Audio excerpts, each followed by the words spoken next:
Hi everyone, my name is Mark Laing and I live just outside of Boulder, Colorado, and I am the bookkeeper with Sunrise Daisy. I am actually a cancer survivor. Although I've lived in the States now for 23 years, it was about 11 years ago now when I was first diagnosed with stage 3 melanoma. I was treated with chemotherapy back then, and since 2 years later I was diagnosed again with a reoccurrence. This time it was found in my right lung, and that was stage 4 melanoma. However, instead of chemotherapy this time, they actually gave me immunotherapy, 4 transfusions over a 3-month period, and over the next 18 months that was able to eradicate the tumor in the lung. And I've been cancer-free ever since. One of the key things that I'd like you to take away from this video blog is personal fitness. A lot of what you'll hear about on Sunrise Daisy will be about the mental side and how those can help. And they certainly can, of course. But there's also the physical side. Even through chemotherapy, I stayed fit. I was running back then, biking, trying to stay active. Try and be as strong as you can. Not just through the treatment, but think of that before treatment as well. So think about your personal fitness now. Stay in tune with your body, listen to it, get regular checkups. Always good to hear about these things and get as much advance notice as you can from what the doctors can provide and the testing and the routine testing that can be done, so that you have as much heads up of any potential issues before they actually happen. And that way, if anything does happen in those unfortunate circumstances, you're as strong as you can be going into it. So stay focused, stay positive, get as much information from the doctors as you can, but be able to use that information and as well as your personal fitness to really get you through.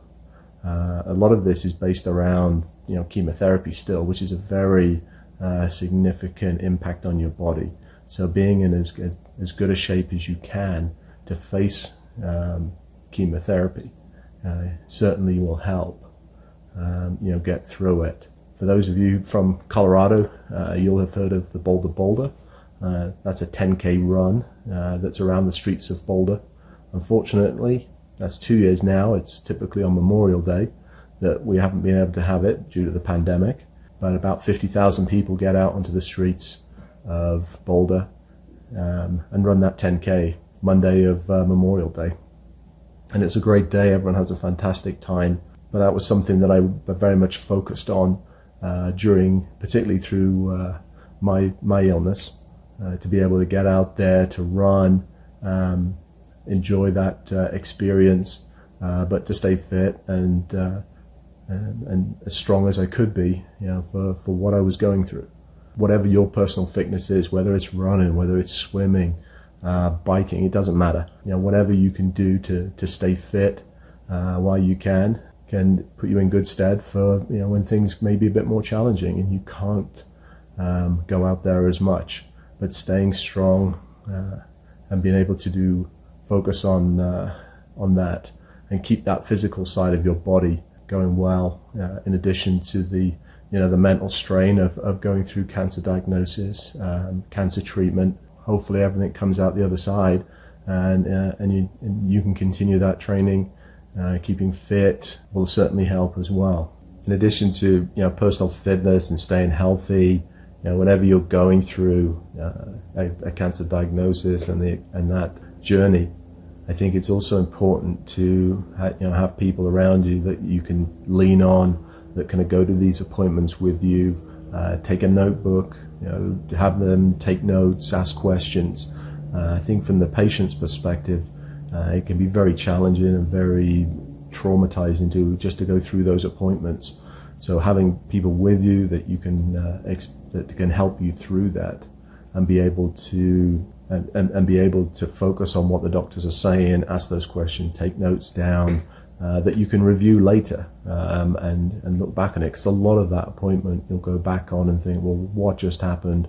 Well, I remember hearing a couple of lines and and that was about it. So if you're able to, just have someone with you that you can listen to, that can also be part of that appointment, I think that's very important, to get out of as much as that as you can, so that you can learn as much as possible from the doctor, from those appointments, and then use that to improve your situation, and whatever that will be, and what the treatments are. Hopefully they'll, if you meet multiple doctors, they'll be able to give you a consensus with your treatment.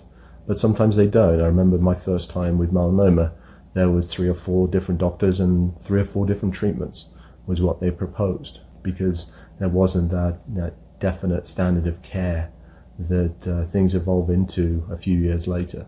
So, depending on the situation, what the right way to go is, as much as you can educate yourself in terms of what you're hearing, and then be able to use that information to drive your treatment in conjunction with your doctors, can certainly help, moving forward to, drive for the best possible outcome.